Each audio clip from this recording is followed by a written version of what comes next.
Prabowo dalam bukunya itu Paradoks Indonesia, dia ingin berjuang agar ekonomi itu dikembalikan dari oligarki kepada rakyat. Politik kedaulatan harus diambil alih dari oligarki kepada rakyat.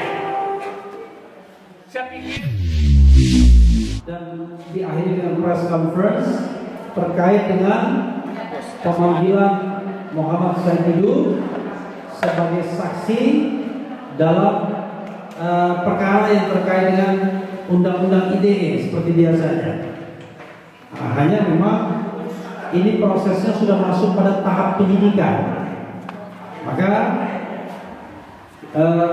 beberapa tokoh, banyak tokoh merasa penting untuk stand with Saididu, we stand with Saididu. Dan tadi sudah disampaikan press conference-nya, kemudian ada juga dukungan di media sosialnya, dan kami meminta yang Puang Saididu juga hadir, dan alhamdulillah beliau menyempatkan hadir walaupun kita tahu beliau sibuk. Kita undang Muhammad Saididu, the one and the only. Silakan. Nah, di sini Puang. Saya biasa panggil Daeng, tapi Daeng itu tidak cocok, cocoknya Puang. Karena lebih cocok. Kalau suku Daeng itu Makassar, kalau Bugis Puang. Nah, jadi silakan Puang Saididu, take your time menyampaikan apapun. Itu ada kamera, ya, kamera utama, dan ada kamera-kamera lainnya dari teman-teman pejuang, dan ini live. Terima kasih. Assalamualaikum warahmatullahi wabarakatuh. Waalaikumsalam. Bung Refli Harun dan teman-teman pejuang semua, insya Allah kita semua mengejar amal untuk bangsa kita, untuk rakyat kita. Saya sangat bertegun membaca judul ini, bahwa masyarakat mengambil alih perjuangan yang selama ini tidak gelorakan untuk mengambil alih kedaulatan dan ekonomi yang selama ini dikuasai oleh oligarki yang berpusat di pantai utara Jawa, pantai utara Jakarta. Saya pikir kita semua ini sebenarnya adalah orang-orang yang ingin menjalankan apa yang diinginkan Prabowo. Prabowo dalam bukunya itu Paradoks Indonesia, dia ingin berjuang agar ekonomi itu dikembalikan dari oligarki kepada rakyat. Politik kedaulatan harus diambil alih dari oligarki kepada rakyat. Saya pikir kejadian hari ini itu bukan kejadian yang tidak di dalam tuntunan Allah Subhanahu wa taala, karena oligarki yang kita lawan ini sekarang sedang berjuang untuk memenangkan calon-calonnya, calon gubernur, calon bupati, calon wali kota. Mereka sedang berjuang untuk itu. Nah, apabila dia berhasil, maka Indonesia semakin dikuasai. Nah, saya kasus PSN PIK 2 ini adalah kasus yang sangat telanjang, tapi kasus seperti ini banyak sekali terjadi. Yang melakukan, kita tahu bahwa pada saat Bung Karno, Pak Harto dan seterusnya, para oligarki ini itu hanya menebang pohon, tidak mengambil tanahnya. Sekarang sejak Pak Jokowi jadi presiden, itu tanah rakyat yang diambil, bukan lagi tambang yang diambil, tanahnya juga diambil.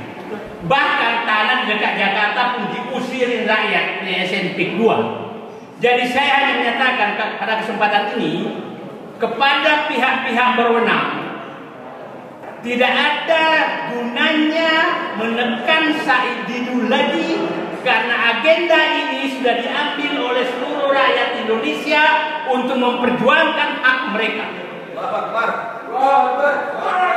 Saya berharap masyarakat Rempang, masyarakat rakyat di Medan, rakyat di Makassar, rakyat di Surabaya, rakyat di kota-kota besar, bersatulah kita melawan oligarki untuk mengambil tanah-tanah bapak dan ibu semua. Allahu Akbar. Rakyat di Sulawesi, rakyat di Papua, rakyat di Maluku, rakyat di Kalimantan, mari kita bersatu untuk melawan mereka para oligarki ini mengambil tambang-tambang yang ada di Pulau Bapak.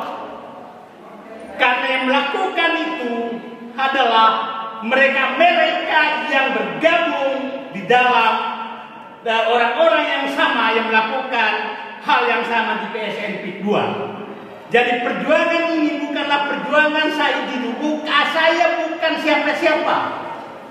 Saya hanya membuka bahwa ada pihak yang menguasai negeri ini, yang bebas, seakan-akan bebas menggusur rakyat dimanapun dia mau, dan menjadikan pemerintah dan aparat sebagai bonekanya. Itu sebenarnya intinya.